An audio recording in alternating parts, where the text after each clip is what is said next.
Good morning all of you. This is Aruna Badgutia, your science teacher, class 6. हम first activity पढ़ रहे हैं sorting material into groups में। इस activity में क्या दे रखा है? To classify the given object on the basis of given criteria of fruits, vegetables, cereals, fibres and spices. इसका मीनिंग क्या होता है कि जितने भी ऑब्जेक्ट्स हमको दे रखे हैं उन ऑब्जेक्ट को हम क्लासीफाई करते हैं। क्यों क्लासीफाई करते हैं? ताकि हम उनको जल्दी से आइडेंटिफाई कर सकें। जैसे मान लीजिए मैंने एक टोकनी में या फिर एक बकेट में मैंगोज़ रख दिए हैं और एप्पल रख दिए हैं और उसके साथ मैंने कुछ वेजिटेबल्स रख दी हैं और कुछ क्लॉथ्स रख दिए हैं, तो आप उनको कैसे आइडेंटिफाई करोगे? क्योंकि आपको ऑलरेडी पता है कि ये सभी एक दूसरे से कैरेक्टर वाइज सेपरेट हैं। उससे आप पता कर सकते हैं कि ये क्या होते हैं, एक दूसरे के सिमिलर नहीं हैं, ये एक दूसरे से डिफरेंट है। तो उसके बेस पर आप इनको क्या कर सकते हो, डिफ्रेंशिएट कर सकते हो। तो यहाँ पर एक चार्ट दे रखा है, तो चार्ट में उसके पहले आपको कुछ नेम्स दे रखे हैं जो मिक्स करके दिए हुए हैं। तो आपको इनको क्या करना है, on the basis of their name इनको सेपरेट करना है। जैसे कि फ्रूट्स कैटेगरी वाइज भी कर सकते हैं, जैसे फ्रूट्स में कौन कौन से आ रहे हैं, वेजिटेबल्स में क्या आ रहे हैं, स्पाइसेस में क्या है, सीरियल्स कौन कौन से हैं एंड फाइबर्स कौन कौन से हैं। तो इसीलिए हम किसी भी चीज़ को ग्रुप वाइज क्लासीफाई करते हैं। अब इसके इम्पोर्टेंस देखते हैं कि इसका इम्पोर्टेंट क्या है, इम्पोर्टेंस क्या है, वाई क्लासिफिकेशन इज़ नेसेसरी। तो classification has the following advantages. इसके एडवांटेजेस क्या क्या हैं? अगर हम मान लीजिए क्लासिफिकेशन करते हैं या किसी भी ऑब्जेक्ट को या जो ऑब्जेक्ट्स की सीरीज़ है उनको अगर हम किसी पर्टिकुलर टेबल में बनाकर और चार्ट बनाकर ये क्लासीफाई करते हैं, तो why it is important? It help in the systematic study of object. इससे हमको क्या होता है, हम उस ऑब्जेक्ट रिलेटेड स्टडीज़ कर सकते हैं, सिस्टमेटिक कर सकते हैं। जैसे मैंने आपको इसके पहले एक वीडियो में एग्जांपल बताया था कि ग्रॉसरी की जो शॉप होती है वहाँ पर जो आइटम्स होते हैं वो आइटम को रेक में अरेंज किया जाता है ताकि उनको आइडेंटिफाई करना इजी हो जाए। It help in identifying and locating things.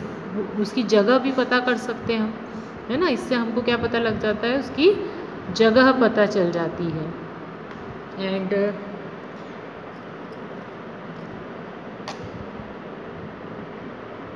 It help to study the properties of object. इससे हमको जो पर्टिकुलर ऑब्जेक्ट है उसकी प्रॉपर्टी पता चल जाती है। Often category and also observe any pattern in this properties. तो ये जो प्रॉपर्टी है या जो भी चीज़ें हैं तो उसका एक्चुअली ऑब्जर्वेशन हम इजीली कर सकते हैं, उसका पैटर्न भी हमें पता लग जाता है। It help us to know that how the members of a group differ from those of other groups. इससे एक चीज़ और हम बता सकते हैं कि जो भी आइटम है या जो भी ऑब्जेक्ट है तो वो दूसरे ऑब्जेक्ट से कैसे डिफरेंट है। जैसे हम टेस्ट की बात कर लेते हैं कि स्वीट्स जो होती है वो एक अलग रेक में हमने रख दिए हैं, सॉल्टी जो चीज़ें होती हैं उनको टेस्ट अकॉर्डिंग टू टेस्ट उनको अलग रख दिया है हमने, और जो सॉर है उसको अलग रख दिया है, सॉल्टी को अलग रख दिया है। तो इस तरह से हम उनको क्या कर सकते हैं, कैटेगराइज्ड कर सकते हैं, क्योंकि हमें पता है कि ये सभी जो हैं एक दूसरे से कैरेक्टर वाइज डिफरेंट है या टेस्ट वाइज डिफरेंट है। तो उससे क्या होता है, इजी हो जाता है आइडेंटिफिकेशन करना।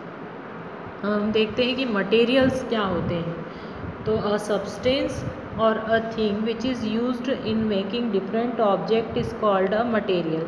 मतलब कि ऐसे सभी सब्सटेंसेस जिनमें जो कि या फिर ऐसा कहें ऐसे सभी थिंग्स या ऑब्जेक्ट जो एक तरह से डिफरेंट ऑब्जेक्ट से जो बने होते हैं तो उनको हम बोलते हैं या मटेरियल्स बोलते हैं, या ऐसे कोई ऑब्जेक्ट जो डिफरेंट काइंड्स ऑफ मटेरियल से मिलकर बने होते हैं।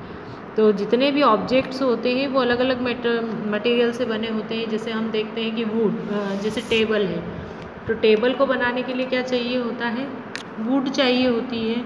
So would is a material. तो उसका मटेरियल क्या हो गया, चेयर का वुड हो गई। A spoon is made up of steel. तो स्टील क्या है, मटेरियल है।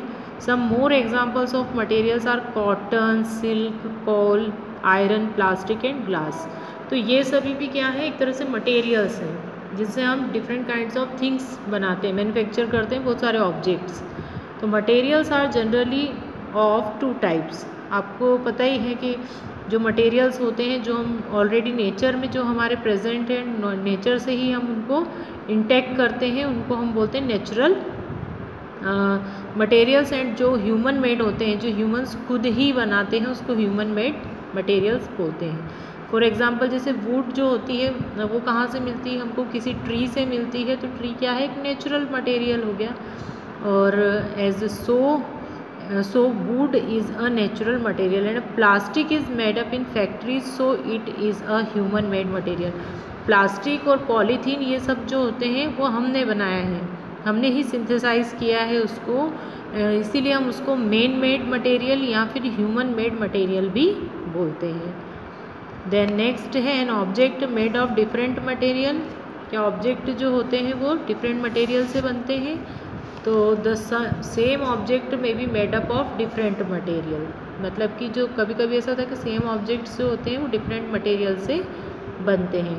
जैसे for example we use a plate in our daily life. जो प्लेट हम यूज़ करते हैं वो अलग अलग चीज़ों की होती है, जैसे प्लास्टिक की भी होती है, ग्लास की भी होती है, स्टेनलेस स्टील की भी यूज़ करते हैं, ब्रॉन्ज, सिल्वर, सब बहुत सारे ऐसे अलग अलग जैसे मटेरियल्स हैं जिनसे हम प्लेट्स को बना सकते हैं।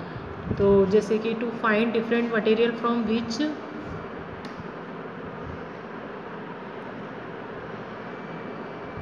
The given object can be made. जैसे चेयर है, तो चेयर जो होती है वो किस किस से बना सकते हैं हम, प्लास्टिक से बना सकते हैं, वुड से भी बनती है। क्लॉथ्स किन किन की चीज़ों से बनते हैं, जैसे क्लॉथ्स जो होते हैं वो जनरली जिन जिन चीज़ों से बनते हैं वो आप इसमें फील कर सकते हैं, जैसे सिल्क है, कॉटन है, वूल है। कॉइन्स सिल्वर के भी होते हैं, गोल्ड के भी होते हैं, है ना। एंड यूटेंसिल्स, बर्तन किन किन चीज़ों से मिलकर बने होते हैं, शूज़ किन से बने होते हैं, पेन। तो ये आपको फील करना है। हिंट दी हुई है नीचे, जैसे cotton, copper, iron, polyester, leather, wool, silver, plastic, nylon, gold, silver, aluminium, rubber, steel and canvas and would. तो इतने तरह के मटेरियल्स होते हैं जिनसे ये आप फील कर सकते हैं चार्ट। उसके बाद नेक्स्ट वीडियो में मैं आपको सेंड करूँगी different type of object made from same material. Thank you.